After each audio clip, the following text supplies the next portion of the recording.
Welcome back to Major Antonio's presentation of Famous Assassinations of History by Francis Johnson.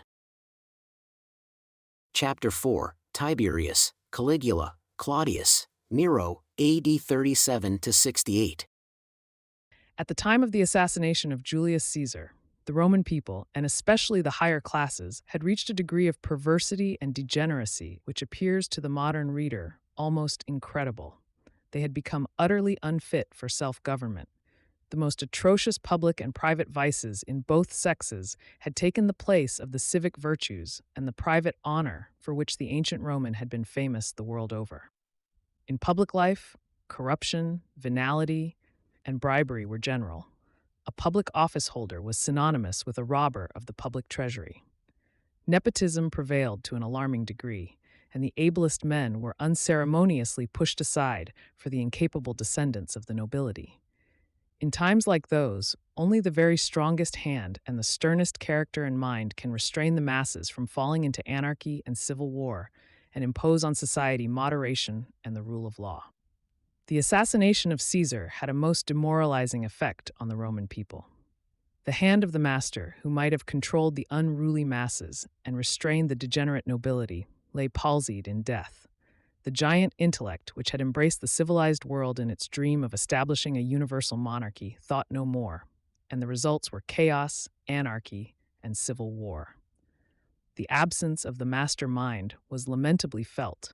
His heirs were unable to control the wild elements which the assassins had set free, and for many years, rapine, bloodshed, murder, and spoliation ruled supreme throughout the vast extent of the Roman Republic, until finally, in the year 30 BC, Octavianus Augustus, Caesar's nephew, succeeded in establishing that imperium of which Caesar had dreamed and for which his genius and his victories had paved the way.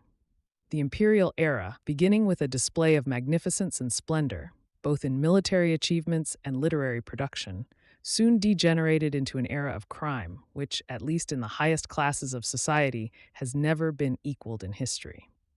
Its worst feature was, perhaps, the utter degradation and depravity of the women, even of the highest classes, and their readiness to sacrifice everything, chastity, shame, name, and reputation, to the gratification of their passions. Soon, the women excelled the men in assassinating, by poison or dagger, their victims or rivals. Augustus, the first emperor, showed on the throne much less cruelty than he had manifested as a triumvir, but Livia Drusilla, his third wife, was the first of those female monsters on the throne of the Caesars. Livia, Agrippina, Messalina, Domitia, who never shrank from murder, if by blood or poison they could rid themselves of a rival or of an obstacle to their criminal ambition. Livia, who wished Tiberius, her son, by a former marriage, to be the successor of Augustus on the imperial throne, caused Marcellus, the husband of Julia, daughter of Augustus, and also Julia's two sons, to be poisoned, and by these crimes secured the succession for Tiberius. She is also suspected of having poisoned Augustus himself.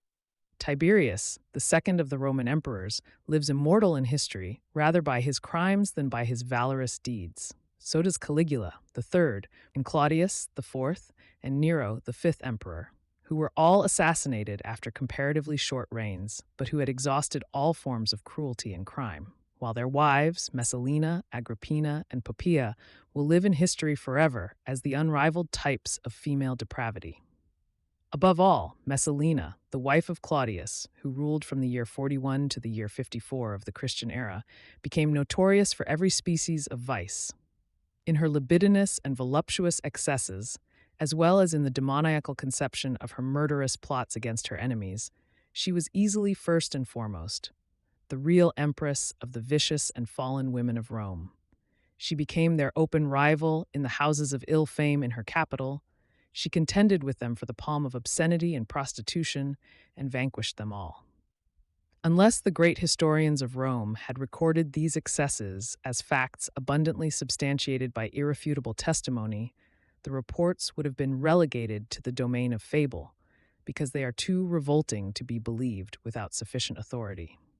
Can the human mind conceive, for instance, an act of greater criminal insolence than that which the Empress Messalina committed by marrying, publicly and under the very eyes of the capital, a young Roman aristocrat, Caecilius, for whom she was inflamed with an adulterous passion, while her husband, the emperor, was but a few miles away at Ostia? And yet Tacitus, a stern and truthful historian, records this as an undeniable fact, adding that future generations will be loath to believe it. When, in the year 68 AD, Nero expired by the dagger of a freedman, courage having failed him to commit suicide, the family of Caesar the Great became extinct, even in its adopted members. Only 112 years had elapsed since the greatest of the Romans had fallen by the daggers of the Republican conspirators.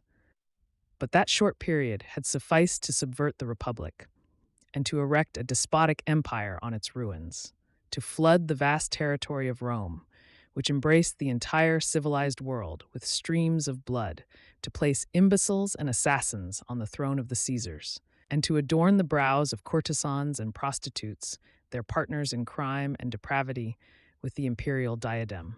Never before in human history had human depravity and human lust displayed themselves more shamelessly. Never before had the beast in man shown its innate cruelty so boldly and so openly as during the reigns of these 5 Roman emperors. It is almost a consolation for the sorrowing mind to read that Tiberius was choked to death, that Caligula was beaten down and stabbed, that Claudius was killed by a dish of poisonous mushrooms, and that Nero, the last of Caesar's dynasty, was helped to his untimely death by the poniard of a freedman. Quick assassination was all too light a punishment for these monsters of iniquity who had so often feasted their eyes on the tortures of their innocent victims. This concludes today's reading of Famous Assassinations of History by Francis Johnson. Join us also next week for the subsequent chapter. Subscribe to Major Antonio's channel. Thank you for listening, and so long.